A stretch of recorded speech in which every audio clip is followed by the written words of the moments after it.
The Seven Ravens.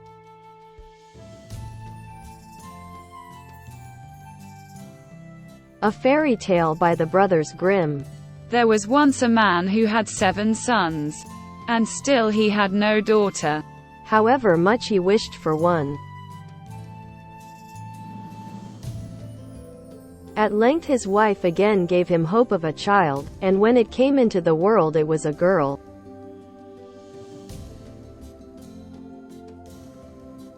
The joy was great. But the child was sickly and small, and had to be privately baptized on account of its weakness. The father sent one of the boys in haste to the spring to fetch water for the baptism.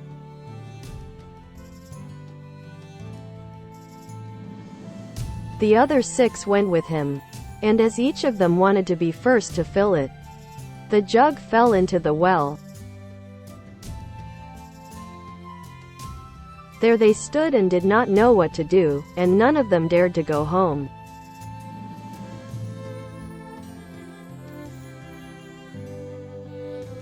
As they still did not return, the father grew impatient, and said, "They have certainly forgotten it for some game." The wicked boys. Quote,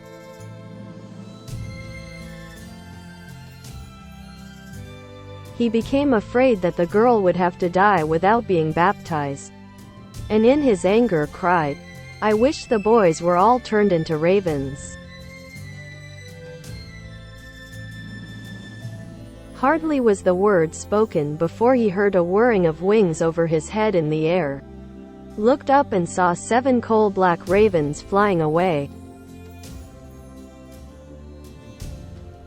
The parents could not recall the curse, and however sad they were at the loss of their 7 sons,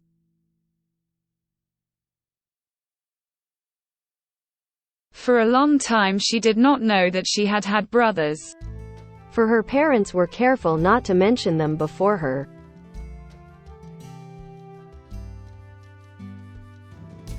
Then she was much troubled, and went to her father and mother and asked if it was true that she had had brothers, and what had become of them.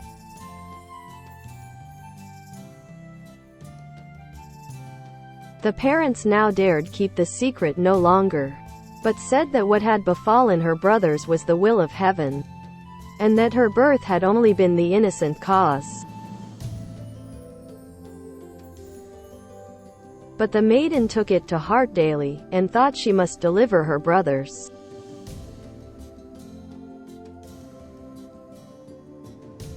She had no rest or peace until she set out secretly, and went forth into the wide world to trace out her brothers and set them free, let it cost what it might.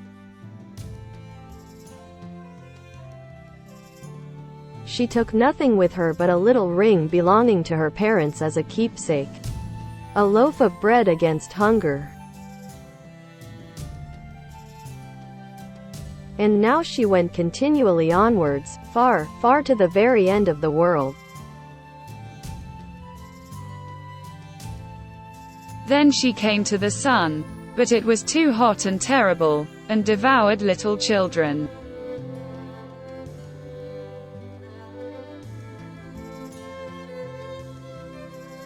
Hastily she ran away, and ran to the moon.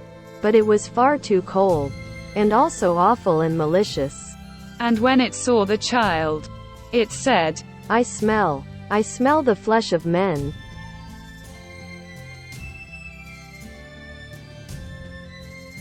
On this she ran swiftly away, And came to the stars, which were kind and good to her.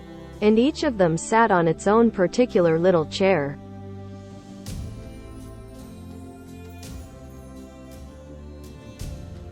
But the morning star arose, and gave her the drumstick of a chicken, and said, If thou hast not that drumstick thou canst not open the glass mountain.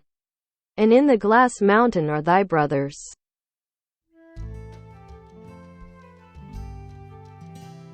The maiden took the drumstick, Wrapped it carefully in a cloth, and went onwards again until she came to the glass mountain.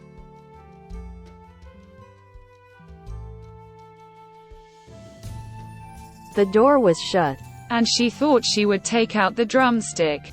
But when she undid the cloth, it was empty, and she had lost the good star's present. What was she now to do? She wished to rescue her brothers, and had no key to the glass mountain.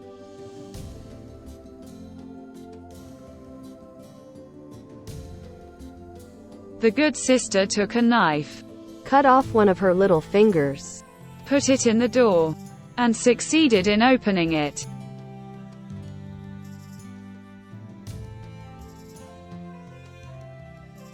When she had gone inside, a little dwarf came to meet her, who said, "My child."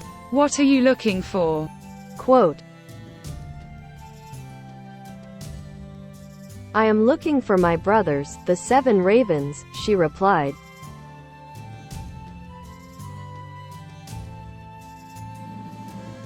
The dwarf said, "The Lord Ravens are not at home.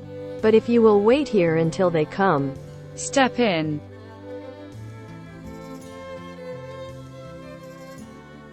Thereupon the little dwarf carried the raven's dinner in, on 7 little plates, and in 7 little glasses.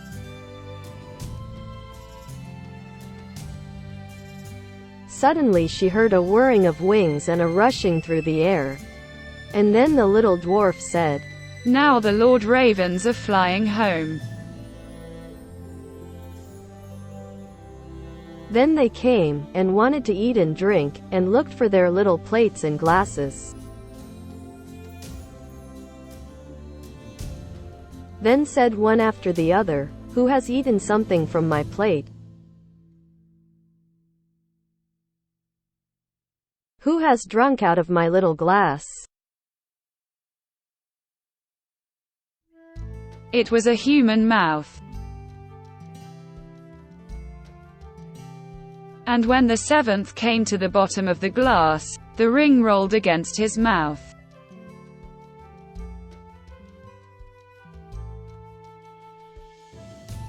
Then he looked at it, and saw that it was a ring belonging to his father and mother, and said, "God grant that our sister may be here, and then we shall be free."